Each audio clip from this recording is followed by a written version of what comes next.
tongan. Ko wesia whakalau maari e pe angena lave ia ia ni. Pesete vai paluhiva io na ia e wesia.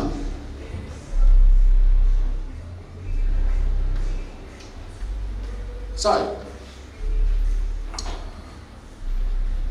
Yes, we started to go na fai. Pesete wahiva, we started na fai talamai.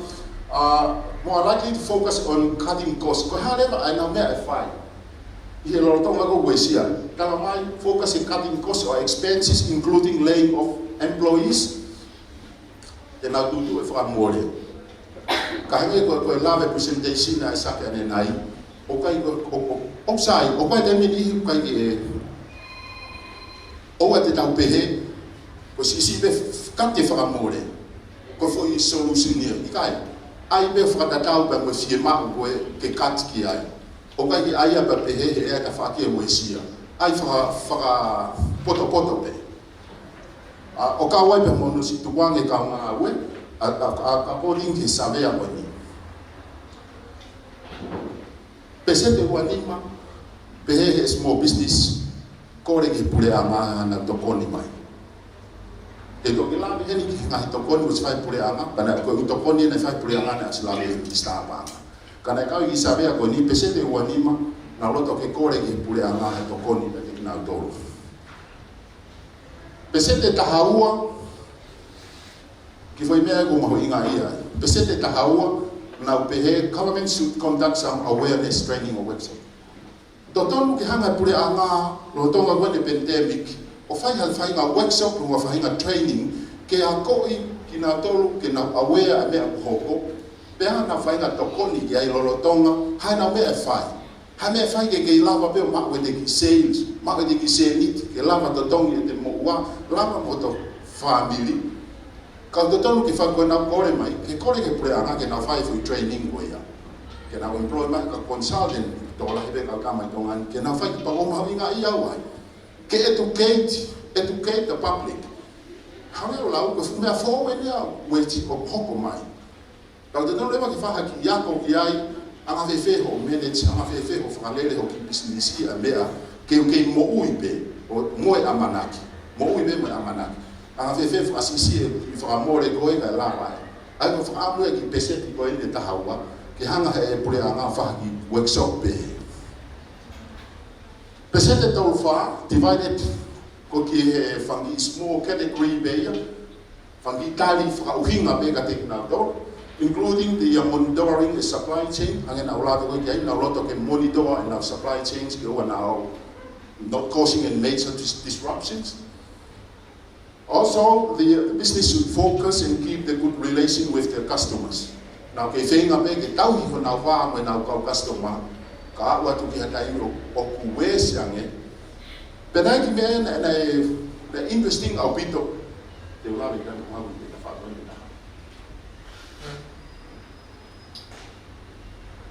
Ko foi anga fefe o mate te mo strategy ki ka ha o ko man. O ka pau te tau au sia ai full force restriction ko ni o ko fa ma man lai. Pesete wataha o saber na fai te ga na mate teu. Pe kwa na strategy, pe kwa na palan ka usia ai full force ko ia o na restriction i nga be ko ni travel supply chains mo be. Pesete wataha no. Ai ko foi pesete wataha totonu ke fai hono akoi. Totonu ke fai hono teu. 30% suggest that small business should work together, encouraging each other, sharing its strategy and plan that work to minimize the effect. I pesete tau no na faam ki whengawe at time peheni. O tui na lahe percentage ina hana nau pehe, mahui nga kwa whengawe ati. Wahe tau ilo, share the skills, share the experience, share the strategy. Ke lava tokoni ke na whetona, oua toi lau wawia koe hau me hifo lawe, ikai. Ka paurema waha aku ki hilo mo ame au lelele business. Tau whemahe aku. Tai me whai ngā taa, tau whetokoni aki, arms to arms, ke lava tokoni koe. Oua te ke te fufu e ki mea au lelele au business. O mai e taka he na tokoni ai. Pako tui ku mahuinga whepeseta unoa koe ia. E nā whaamu koe ia ki he mea au ku lelele ai. The other 40% represent different plans, including a bill to the government, Monipe, that was Lavik and Nenai. For example, can provide a low interest-free loan or a stimulus package. Pagkakita was mahino ang motoruya na Australia minister pa anga Nenai was provide pagkakita we pule anga ya ke provide mai. Pagkakita me abe na ke minister pa anga ko lava ya tawiya ko interest-free wa ko low interest loan ke ave be ke kakai fifine. Kau hada doruya matua tangada. Benamu fana molele ke na nilbe ake Nenai. Koki interest-free loan ko ni ya ave be mai kakai fifine. Mapota mo madure ngatu mo lalanga. Also, the diversification of service and product offered as long as they have enough cash flow. Lolotonga ko ni ki ai ko ni fe the cash flow on the ravi ke lava do seva, lava seva. Mawing how cash flow ke lava be o tokoni ke ate ko ho faka aho. O te ke fe ma o profit lahi be a ko be tau mo ui. What I will do, I pay what I'm not letting out. If we present the hip of our secret to Tokana, we are the cow analyzer. Going out now, if we present the hiva, a strategy with Paladin of Camedo with our border. But we are able to know how to pay them like a cow. I find out we are going full fear for loud, be a mahal, not block out to a wife here, stay here, New Zealand. Lotte vi fra båda. Si ko tahane ngai assistance pos ngau puli anga foi 60 million ko na kala no game minister banga. Ikai ke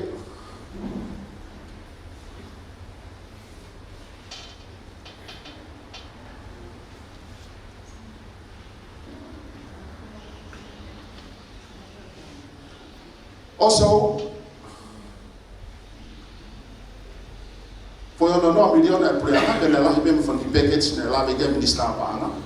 Australia is working closely with NOAA to implement a socio-economic stimulus package strategic development framework ke me wafta hanima ke wafe wanima. Pagkataha ngahi me ala fa na tokanga kia ai kifoi potngau ko ni Australia roki protection of employees lotonga COVID.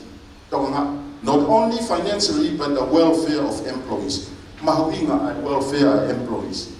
Information accuracy and the love and the love gasak. Taha paroma economica ko information lack of information lots of false information. Ira stock market based in our week share the share price and share mahuinga securities that make information. For example, ka atu ho company of financial report like Hiloi. Once they found out, could drop pay or share price be banga of fruit that so negative impact, a lack of information. We need, especially information,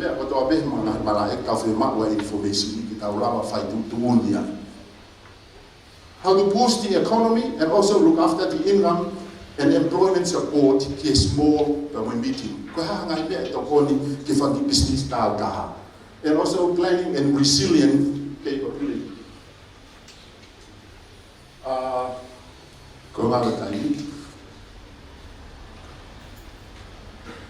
Protection of employees very necessary amid of COVID-19 outbreak because the disease is very contagious and deadly. Moreover, in times of high intensity, information accuracy plays an important role to update stakeholders about the situation and operation of the business. Most of the small, medium enterprises have been severely affected in terms of income and employment. Therefore, they must focus on restructuring their strategy to reduce the economic burden. Ko haha te kelawa te restructure our business. Hafahinga foma e tokon ke lava of a restructure ke tokon ibe to keep you safe. Without the system of the government, we all understand that these businesses cannot survive from the crisis. Hence, the government's action related to supporting small, medium enterprises in terms of income and employment are also necessary. Also, building resilience capability and positive social relationships are usually regarded as effective strategy for these businesses during disaster times. ILO also suggested that the policy action must cover the health and safety of workers, economic stimulation, economic employment support. Therefore, in times of this prolonged economic and health crisis, the above measures are beneficial for the small business to flow. Pero ulavi kia foi framework na ulavi kia kono ki diagram na twen if it abato. For koma ulavi protection or protect employees for information accuracy, how to boost economy, allow trade to continue. Then we go full force and of ata, allow to boost economic, allow trade, allow better trade. Home delivery, offline business. Tahay nga strategy fenga ke tawa ko kiai kapag business yung matete kada wa ko full force restriction. Ande nga business lalahin. Ko sila pa pe ke ta mai na me fa hefa kata ko fema o ku mo sipi mo be. Dan na lava delivered. If we time go ka hopa ko ka alo ki time go digital transformation. Ito kilala kay conclusion. Online banking ako ikakai na lava of online. Income employment support is small business, medium, financial assistance and subsidies from the government, telecommunication, flexible working hours. Kaba elava be ka fai ako ngawe me api, ka ngawe office na albo fai ngawe me api. Explore new opportunities, cooperation with other firms, social dialogue, na lava kiai, between the employers and the workers organization. Planning and resilient capability, pre-planning and learning from experience. Build a resilience capability, encourage a positive employee relationship to enhance resilient trial during the crisis.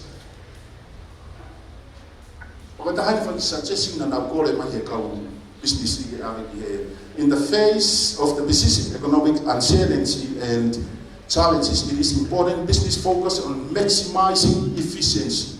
Tokanga bege maximize efficiency process ahoki business timing, ensure financial health, kegelawa peo or float.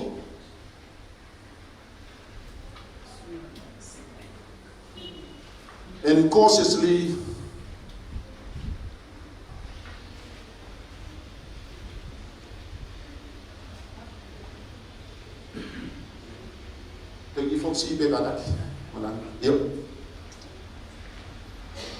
identify any growth opportunities. If I expand our business, any growth opportunities. For example, kapag kalate so kung siya take fight man. Kapag may mate o business yung bagay na mau ke nga ko i Australia o kore kia te maunahia te naulans le akayo deliver te aho toape. Kau ngawe market lah i Australia may firma mo tolong ya tup kau tonga mo matakali ke. Nakake maulawa provide na be tokoni. Kau inga look for business opportunity. Ti puloka wene kau lama. Kau kaki ya hambe business ada kati puloka. Oh te maunahia te me akai lans aho kau ngawe aho toape. Can they keep our cash flow? But we are look for more business opportunities if we can diversify your service, your operation. Encourage an organization-wide innovation culture through training programs, mahawinga na workshop, training when control the cost. Only to a level consistent with the firm's needs, rather than just cutting costs. Longer term and recurring savings are better than short terms. Also explore more business opportunities. Due to the impact of COVID-19 indicates that provide a workshop or training program, provide employment assistance, or do fagi tokoni, pakawilo, o slabe white tokoni fai. Kakataha kalau pada me tokoni ko fai pulianga. O kanya nato inform ko to atongan. Mahuinga awareness ke ilo tau endai tau le dafangi business mo tau tau dia. Tau dia na for channel of communication ke inform atonga ko to. Ka awa ilo beya ke business ko pa no molongo beya.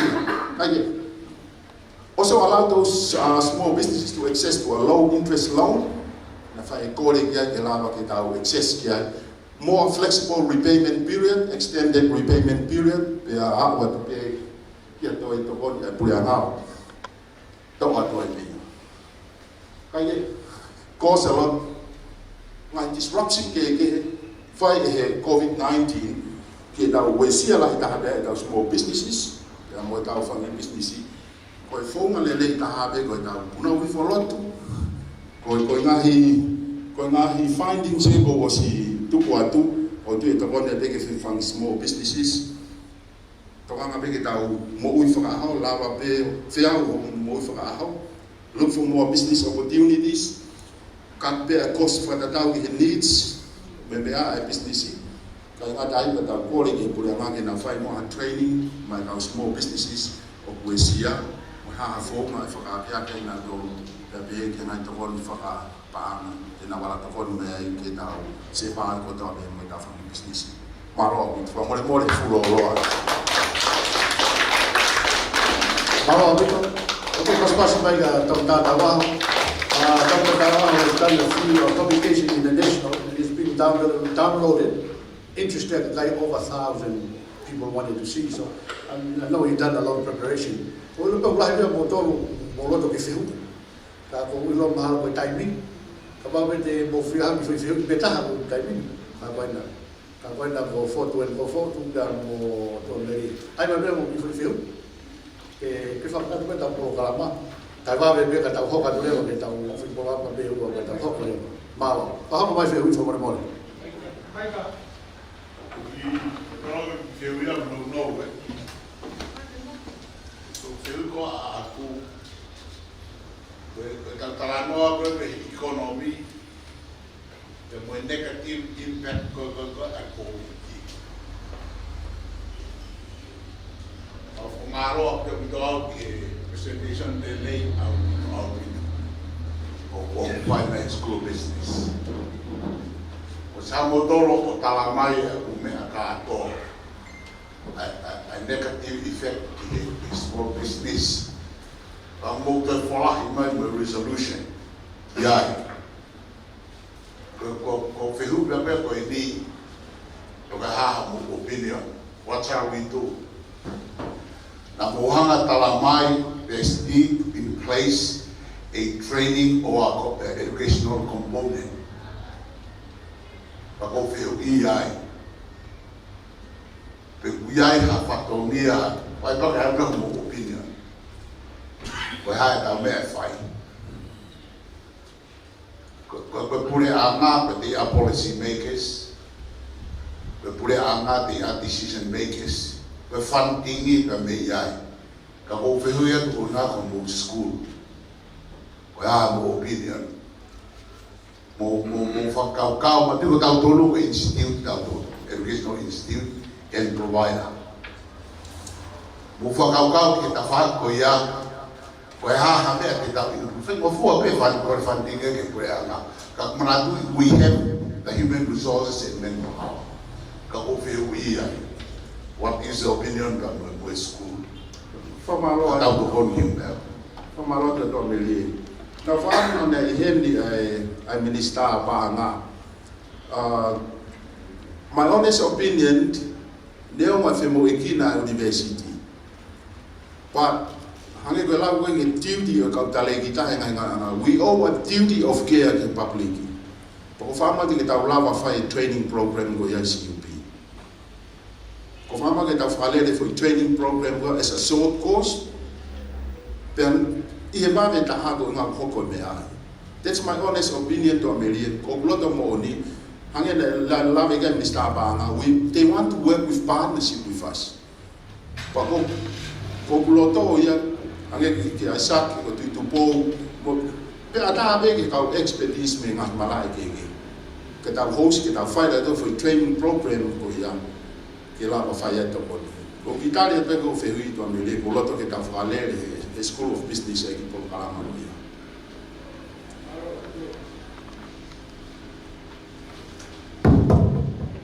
Cái bây giờ có phải nó ngồi UC người cho phải lao cái kau ko fisi oi ke kai le bien ko ta o le fian mira kau acho me no o presentation di ai nunu ko vi ko económica fisi kau penden pasa dia hi ba itu fito porque de cuando la economía que si va a ir a trabajo está anima y tomar no me ha que si va a hacer un futuro pidió y él me ha de porque ya de cuando está usted de colera pero imagino cuando era la hay mate ya los lados que hay todo di mano que todo está que todo está mal todo di mano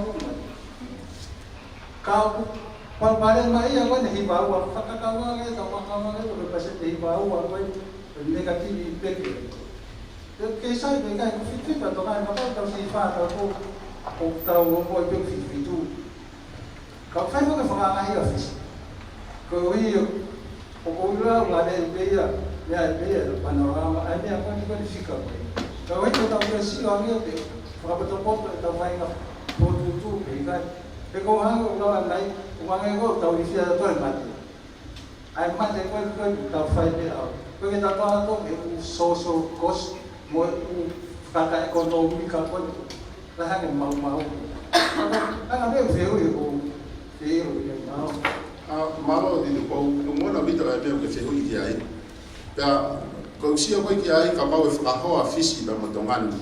O ko ke tu yang be ki process ya ba mo foi fakapa ko ke loka be ho da boda e tu no tau ya fata ta be mo tau economica ne mo ko negative impact ko wi ma ko ne fula ya na ye fisi o ki la be da to ru ma ti ko tau ki koloa hu ki tua export ko ki fula fe pa ku tu ko fisi ya fula ya bito na ma hi koloa na to hu ki tua pa ko ko ne restriction da mo mea ko ke to e fiema ma he fonua ko ai na fangi and our products, or even product, even their services. I can physical na ngai fonua muli.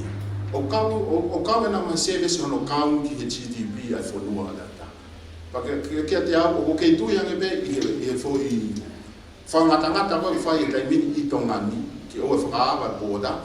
We still can survive better tolu hange ko lave ani na ikolo be ke ma o me ke ta mo ya me a ki a pa mo fra poto ta ha fai ka e tu ma ko fisico tu ma fra ha fra economica ma hino be ma ke a fisi ka kula he we sia ho ko ia fisi ko ina o sia uma ia e ko vitia ko ya ga be ya ki tali di bo malo. Jadi tali pa we na físico na sector dominate economy ko tak mamata.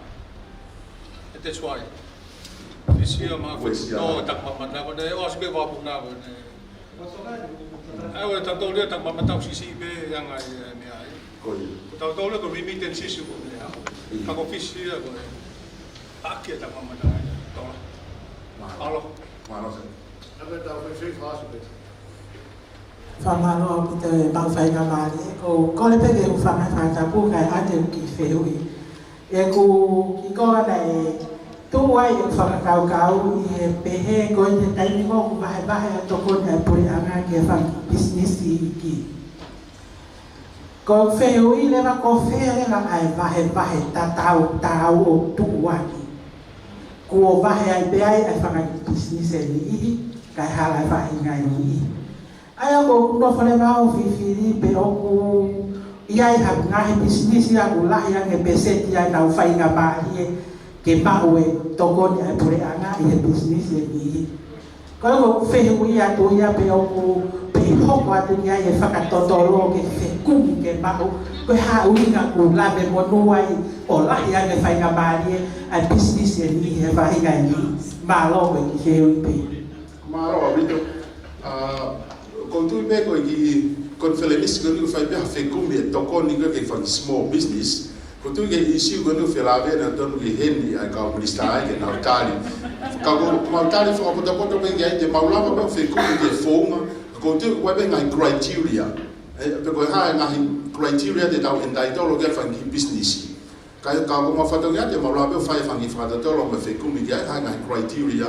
Pangai beko kulabe kia ne nai te tolo ke fa foi sena o fe ngala fa ta ha kule anga. Ma fe ko na sei sin small businesses ke fa ya fe ngala va fi pa mo me ama winga lave ko kia nai ya information. Fi ma information ni ke lava fa ya ke fa tu to tolo mo me. Ke lava foi fe ngala ak te kala no ak fe ma no ak high criteria to go anu. Ko tu ko ki tali be te wala a fa mo ka pa ko me ane ton ge henni minister ya ke tali at kada. Malo abito. Malo, ko pas mai ke tali. Fai ke tamta tawa. Ka ko tamta ni I os si be fa. Fe nga na ti tamki ko mata to muy be ha ni ka fa tai be wa tau au be wa ki tamta do to. Ko fa fe na Paula Taf.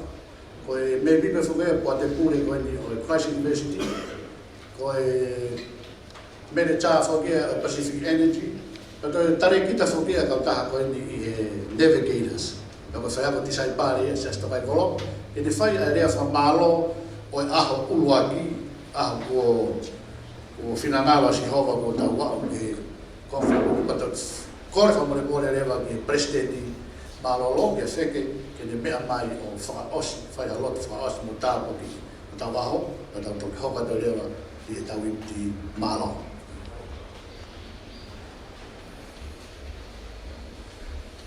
Tapa mo e awhio e lau mare mānu ni o tau lotolotonga.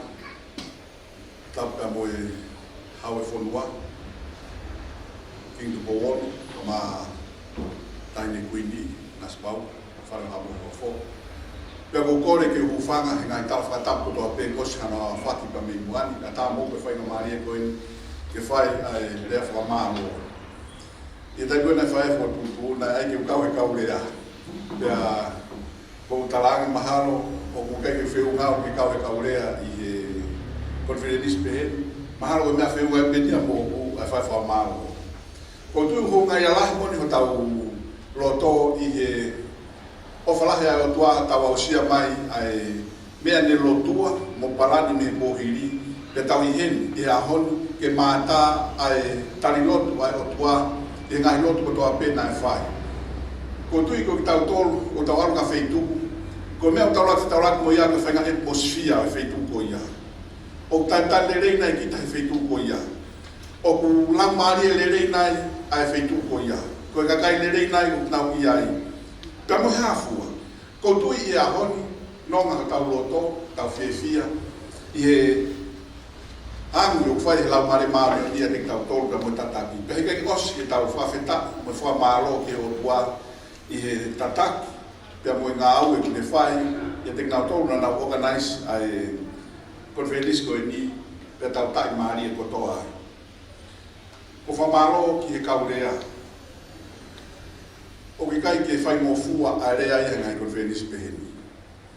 Ko research lahi te whai, ka pau te whai totonu, ke whatongia ko ia.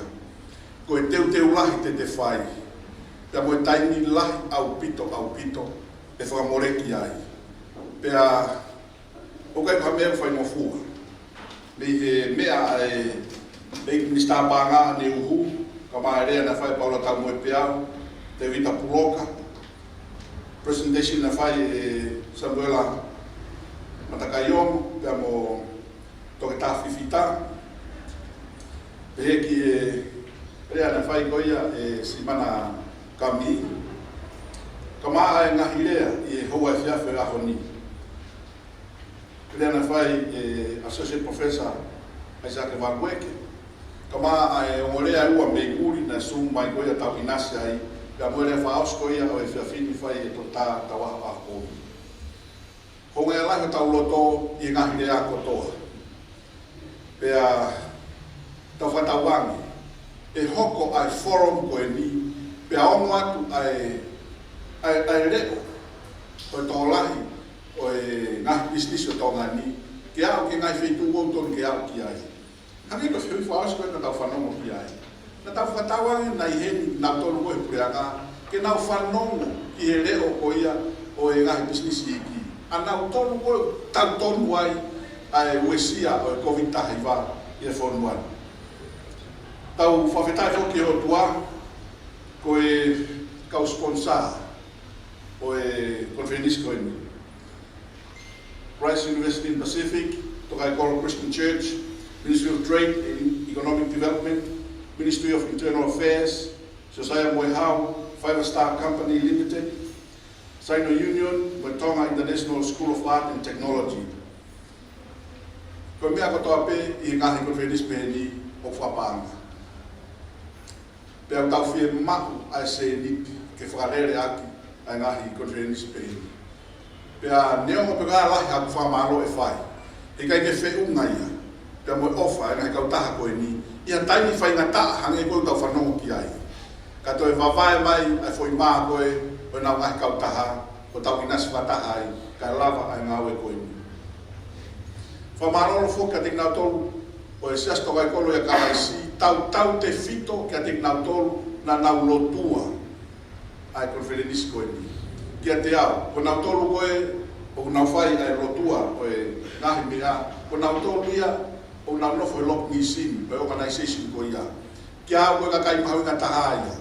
Ko nau tolu, o nau tangi mo kore ki o tua mafi, ke whai tataki, ke whai whakapotoa, ai whakaivia, mo whakaukau, o e ngahi ngau e kotoa pe, o tau whai.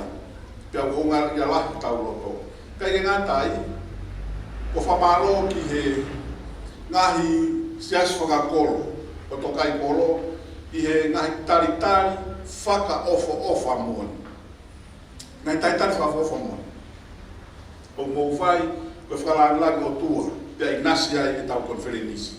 Ka wau pehere honi ua no apo kongi. Pia utui mnohanga o seti ai trend he tau whanonga tua ia o aru ke kahau. Whamaro foki ki nau tolu na nau palani mfua tutu ai konferenisi. Ko tui kamata ki nau mana marerei. Ko osa taha toi pea he taha. Pea ko tui me nau lo tu foki ke lere rei e mea ko toa pe. Pea ko e tau kau whataha mo nau tolu he whakaamu. Ke hoko mai lau mare o tua whahanu tataki ki tau tolu apongpongi. Whamarolai ka tek nau tolu I tawhakone ngā whaka teknikare. Tau tau te whito he tawhakone ki he Zoom, mo e pore ko ia o e whetutaki whaka teknolosia. Wai tai ni ho work, wai tai ni kai ke work. Pe wai tai lahi, mau I ngahi mea pehe ai ngahi konferenisi. Kau tau whawhetai ki, neongo ai kai ke hawa ai tunga ko ia he tai mini. Ko tui tau una te mamani ka whainga teknolosia, e sai yangi au pito. Ka koe tūkunga ni tau iai he tai mini. Pea ko whamaroa ka ting nau tonu toa pe, na nau ngawe marohi mo ngawe lahi ta whako e ni, ke mako whitutaki, pea whakawhehotaki tau tolu mo muri. Pea ka ting nau tolu kotoa, na e kau I he tokoni he tapa ke he kehe. Nau tolu na e whotutu e ngai sea. Tōnaki mai ngai kahoa. Ka wāhono set up e ngai mea ke he kehe, ke mea ti tua he. Whepeta whaki, na ke kau mai ai, ko tui honga I a lahi ke tau roto. Peu tau sio, ko koe waki mea si, a whakanera konferentis pe ni. O whea mau e toko lahi, ia mo toko ni lahi whakauria ki ai. Peu tau whawhetai ai.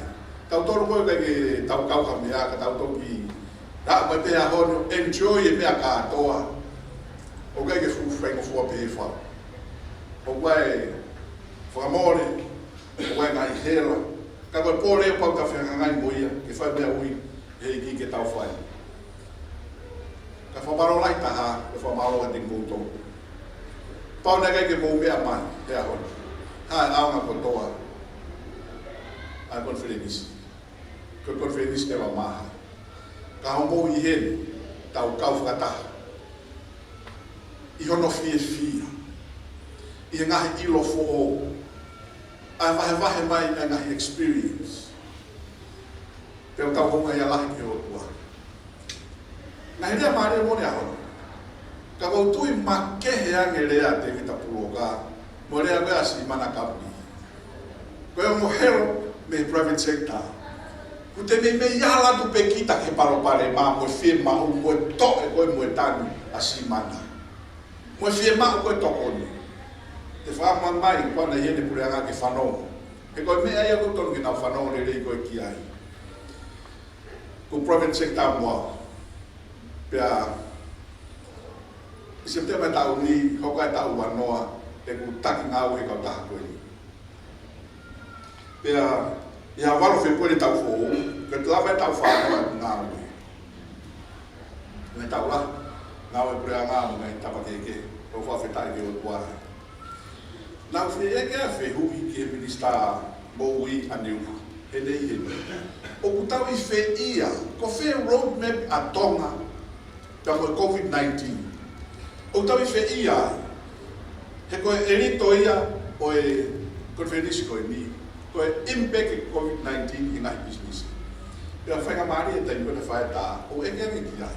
Pea ai mea ke watu e tāri ki po whanau ko tō ki ai, nā tōkoni, o whakamama ki tau tō. Koe huhu marui, koe tākiti ki au ki se ma pese te whitu noa. Huhu marui ko lere tai mini. Ki au ki se ma tau mau ha pese te whitu noa. Ko maasi e review ai. Review whakaruku fua ai, a mea koe te tau hokaru koe ki ai. Koe mea pāka whuka na whakamawawi ki au kana ai ke weke ani. Mene ke ai ke tau o ki nusila tai kolontini, I kai kaha keisi a tongana. Koe kahi mea mehe. Kai ke, lahi whihui na toke, ka koe na pāma, kai lahi taimi. Kau tau honga e lahi ke iki, nā tore kau minista, nā mea heni, tau kau whataha, e kau mata au. Kau tau tolu e tau kau munu whaosi. Wha mano lahi atu ke te koe. Whepe e ria, na ke tapa mai ai. Wha toanga tō mafu mafi ho hoko atu. Ai whio ki le rei, whakahofa, whakawhiawhia, merino, māu, te whalanglani o tua, e a pōpōi. Toa whai.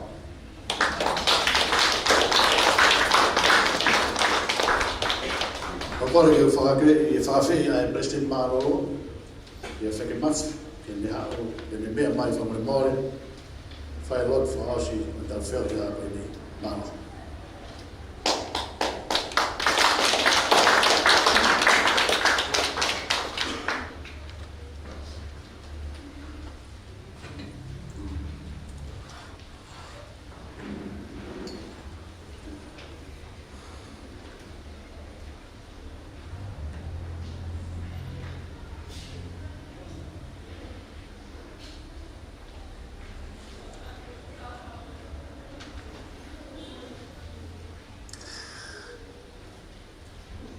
Apa sia ke o tua, pe aku koe peke whamarmaruat ki ngā whakatapu ko o si whea I whianga whakakoloa o aho koe ni. Aku kau me mau e whakawhetai ki o tua e ngā koni whai le mesti. Ngahi tā noa ngai pa mo ngā ue ke. O whai koe hui koe whainga taa koe to whangai mā mani pia ka ue si ai mo to ngai. Ka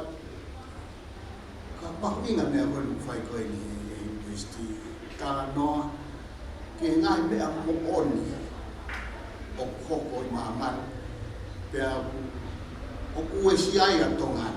Pia ka te whito I ngai mea koe ni whangi businessi koe mo oni a. Pero que matou con boki uta to ki fumanio que koe ki mau e sia me ko ni pe mo fumanio que koe mo la pe I kai con mo ai o ke he atu ia con me cinco mo ati uta asia pe ko ta no ko mo fe ia e o fa fetai e va ngai mama o unuke o tuai o mo la mare que ki Minister Maroro e mo tolo e kau ngai lea mahuinga nge koe ngai whakatala noa kia e pau keke ko ki whakamori mori a peu tue kau noa e kua kalamaka ko mea peu kulawa e kua maare ke kau at pe whakamalo e a ngā o lahi koni ngā re rei mo whai kua kau whoroa ho mo mea ka ai be mo ke muki me ha ki tau hi ma ki foi ni si pe I mangea maono, I mangea maono, I mangea maono. Ves uloaki ni mangea maono. Monue ka koha monu e tau mau ha e ofa. O kutari e tau lotu, kau he tau ni akotoa. O waiha tau mamahi, whakahaki o tua. Aluan o te kaki, tene kau I hono fua.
Senesi mahe whātaha pe apuai te uraupe me hono tolu ki hono tolu malu o vesi. Senesi mahe whātaha le tolu ki he whātaha. Ki tolu malu. Senesi whātaha le tolu ki tolu malu pe hono whārea. Pea ko eni ke kumi e whelo hatangata lelei mo poto. Ke whakanofo ia ke pure ki he whanua ko ispite. Ke te whai e whero ai me ani tuku ke whakanofo ai kau mata pure ki he whanuani. Pea ke wahe mo toko hono wahe nima o e whanua ko ispite ki he taku mahu e whitu. Pe tu ke nā tāna ke ai mea kai ko toa pio e ngahi tau le rei ko ia oku haku. Pea ke nau fotu ai koa nei he whikau a whero. Pea nau mau ai mea kai i he ngahi kolo. Ko mea kai ko ia ke toko naki ia ki he whonua i he tau fitu o e honge aia e hoko ke he whonua ko ispite. Ke oua na a auha ai whonua koe ui koe honge. Pea nai lelei ai mea koia i he ao o whelo. Moe ao o hono kau nofo anga kotoa pe. Pea pehe e whelo ki he ne kau tā mai o eiki. He te tau wha iloha toko taha o hange koe ni. Koe tangata o ku ia te ia ai lau marie o e otua. Koe konga me wholwhola tō tōku mai pe koutu i nā aonga. Ki he lau marie na e whatu aki e konferenisi o e whiafu koe. Pōpea ke mō mea whalerei, koe tala no koe ni, koe tui ko whelo nai oange ki ai nisi. Koe toko ni nai kai ko whelo ia. Nai kumia me kakai koe tua, hange ko tau tōru ko whelo anga tau whelo. Mai mau e ke mutua mea pōpula me prison.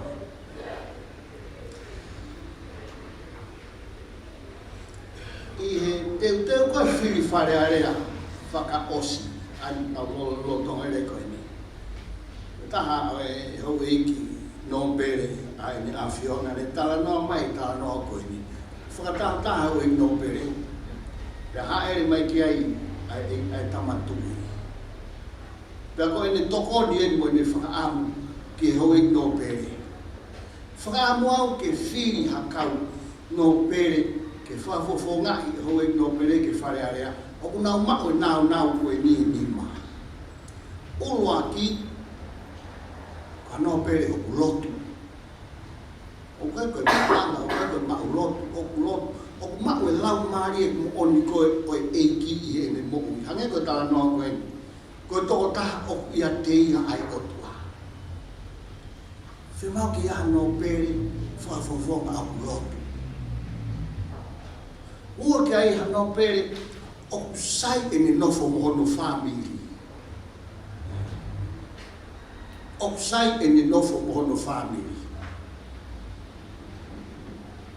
Mo osi, mea e pe motoru tōra e tau kau no pere, o i kai sahi. Pea hu e si ai e ni unake. Ua sai e ni nofo mohono family. Tolu sai e ni nofo mohono kaina. Mohono kaina. Fa o mo uirerei. Au koe ke tōki whare area pia toi aruia no fu whare mahaki. Pia koe tōki whaka osi hatahana e ako. Wei. Pe mahu matai tōki ka whai unu te ui. Ke aru ke he whare he mai ke whare whare ai mea mahu inga e whonua. Ka wate ke mea ke mea na nofo e whinangalo o i tui ki he ne hoi no pere. Hange whika muu a lotu. O mea ke mea koe ni nai, koe tokoni koe a siosifa koe ki a whelo. Ke kumi hataha, hataha o kurerei. Ai kui whatowharea e whelo ia ai rerei, koe toko taha o ia te ia ai otua. Rerei, ko wharedo se o sifa, kumi hataha o rerei pe a poto, tok tāna kia pe poto.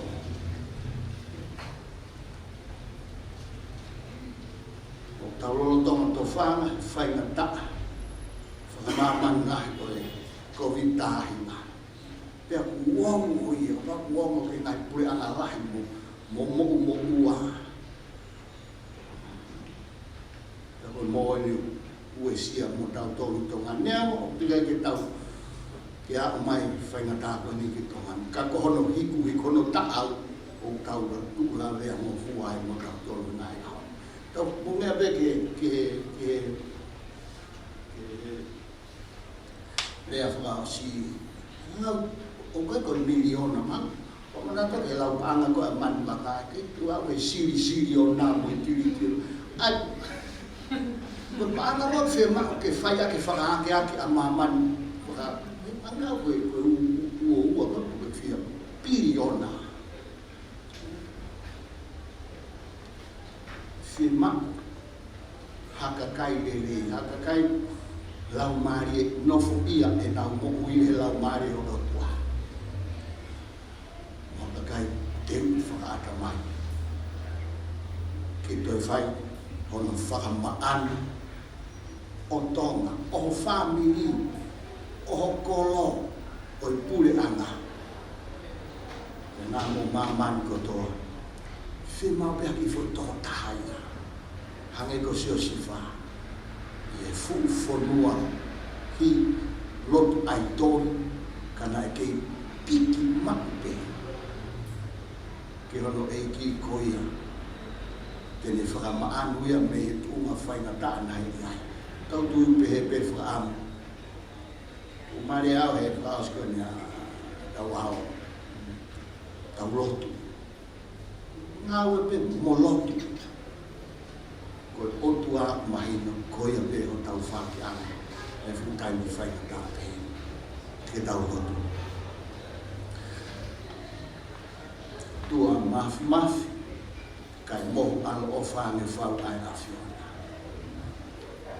O mau whakawhetaki, pia mawhanai ho mau roto, pia fie ho mau lau marie. Lolo tonga taimi whainga taka koe, e kei ompe ho mau whainga marie. O koe kai teke ri aki ki mauto, o kai teke tuange ki mauto. O koe kei ompe ai mama o e whakatua meri e. O amanaki rei onge ko ia ku mau ngona neongo oku hoku kilalo ai kalafio fronga o tu faka economica ai fonua ka tala mai ho mau tala noa o e fia fini e ai pe me ai ngata pe to kaka ki orunga pe mau fatu ameri kokoe pe ke ilo ho mau ngata anga koe pete ki lawa o toi whakafoki e kalafi ki oruma. Kai lolo tonga e mau whanonga he ke taimi whaingata mo ngahi aho whaingata koe ni. Kai matoko e mau amanaki e me he awhio hana. Tokoni mai e o toa. Tokoni mai ke nau toru ai nau tataki ai konferenisi ki nau toru ke kunungi ho nau lau maari ai ngai koloa, ke kei whakakoloa aki, ai konferenisi. E whakala mo mau ngahi, ata mai mo mau ngahi roto, ke mau tari, pe mau tala noa aki, pe mau whakalaulau roto, ke ngai koloa, whahe mai e ki nau tolu ko ke ui, ke whai whakakoloa ai konferenisi. E o tua pe fo ke mau roto, koe hui koe pule anga. Mo ngahi, tampa ke o kuke whakafou mai ai ngai whakakoloa mo ngai tokoni ke toi whai hono whaka maanu o tonga me he tūnga wai ahauki. O pe mau amanate rei i ho tokoni. O whakawhetai koe uhi koe ngai koloa ko whakanau nau aki e konferenisi he aho. Pea mau whakawhetai he whakatua me rei. Ki he ngai koloa ku ke teu pia tokonaki. Koe ui koe aho a pongpongina. Koe lotu ia mo mau whakawhetai. Ia sisu ka espeko alo ka ko mau whakamoi. Amen. Pia koe kresia tau e ko sisu ka laisi. O whalahi ai o tua koe tau tamai. Pia mo e whio i o lau mare maa ane. No whanua. Mo e konferensi. He ahoni mo ia a pongpongina. Mohono whakaola meri te o mua nā tuku kai whai peo tai ngata. Amen.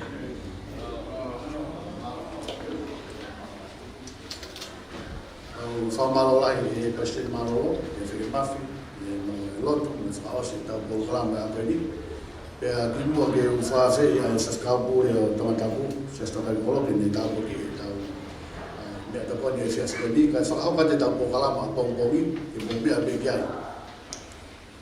Ia Pongpongi, o ka mata e tau ka morning tea mene walu, mo tolu o mo whima morning tea, mo mea mahe walu, ke whaanga e teo e siasi, whulai a pito. E aho ni whoki ko e whiawhine te teo e siasko a te ho, wa neu ko tofoa, la whanga maari e lunch, la ko e whiawhine koe ni ko a te ho. Waka pehe e whaitokotolo koe ni wanoa pongpongi, e whakaasa ke kai pola pongpongi. Koe hiwa, ko Reverend Tariai ni Metolia, ini whakahoko e tau roto ka mata, whai e tau rea tau tari, Emeritus Professor, ana maui tau whurungaki. Koe tau keynote speaker Pongpongi, koe minister ia, o e Minister of Trade and Economic, ona polo tau whamoeaki. E tau mahirea, me Reverend David Tapal, ange peko tau whotutu e aoni, Miss Elizabeth Kauri, na pe whoki ki a Mere Kola Siwa, ke ta whakio agriculture. Hokolewa e tau lunch, hokaturewa ke tau Rea hoko e whai e Professor Ross Parker, Chairman of Melbourne University, a me peko rea na hoko geni, o tuka Pongpongi e saia pite tau internet connection i da Pongpongi. Heko lea mo mausa halahala, mo se tō mana me kau Ako e University, o whahumau mea e rea e Tapaima University, e mahino mea wai nau mea na wako, e mahi i tawhapane research, e mo i mahi presentation ni, e mea me kia e kakai e whonua. Whakawase e tau rea Pongpongi, ko keynote speaker whikanima Pongpongi, e whakahoko e Dr. Ngongo Kioa, e Governor National Reserve Bank atau mau whihui, tani te mau whihui, whihui kau tama koe tau Pongpongi. E te mga kau tama inu sa kia whihui, te mau whawhima ka matolu, ko whinga peke amalgamate te tānaki nga information, ke toko ni atu peke teke, ka koe taimi ko hena kau tama koe ni, sika nenai, o whika minisana o ora e tono koe ka whihui. Pongi, whihui. Hako lewa e tau rea me General Manager koe o Pange MBFA, Mr. H.K. Yong. E whakaosa me e tau award. E pau ke tufana mai award kai te nau koe me koe na presentation ni, o nei tau na keynote speaker, e whakaosa me e Professor Isaac Evalueke, e tau Dean School of Business and Law. E tau ki whakaosa lewa e tau whiawhia Pongpongi, His Eminence Cardinal Paini Mafi, tene whakaosa e tau roto, mo e whaka maboa po koia e tau whia. Koia ka Pongpongi, e tau Polokalama, e whakauka pena whawheku e tō a Pongpongi, ka ke mea mai ke tau Polokalama. E hiri me koini ai lotu, e whai whakapure, o rivaki e tāpaki, o kore whakamore more pe, e mo mea mai peke aki lai tā, ke maa koto ai pe, mo e whakau, mo e President Malolo, e tau he ngai whaire mo e misi koia ngai konferenisi, ke maa koto pe mo tōna mo heni konferenisi, na whai, o mo te hatu mo e nage ni wasa lai tā. Kage, o a whei e whakau, ke a ruru mo rivaki whakamore more mai, e tāpaki e ofa o e kāinga, e aia tau lai tā, e hiri me koia, o tau mea tu rewa, i he restaurant o whahauko ai ofa ai kāinga, maro au mito.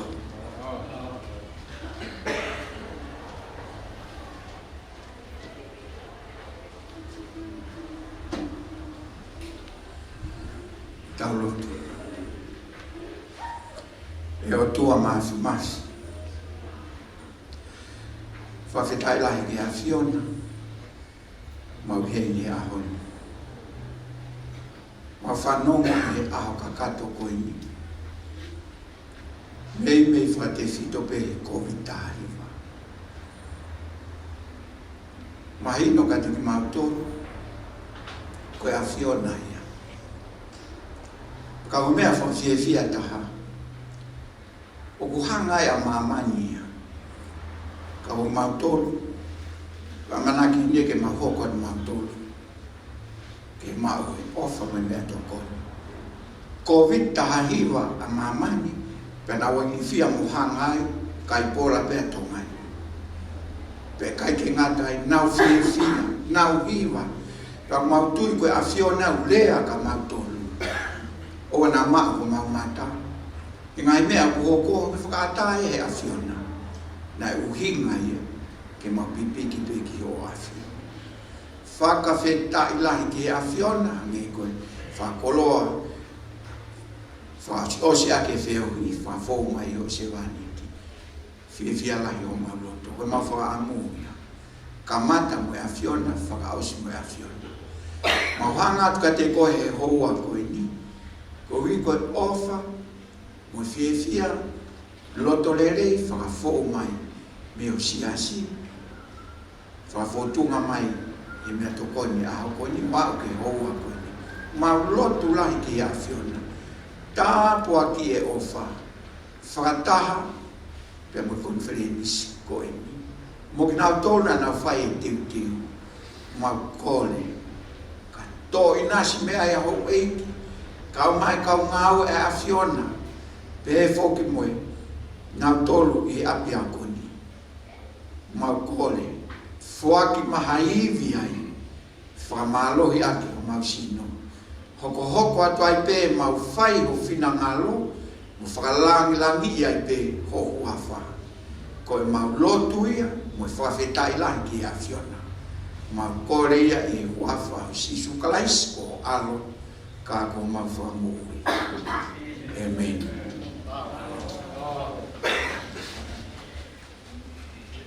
Oi, quando tu vai levar se a família morre, aí aqui está, mas tem malolong, vai ficar o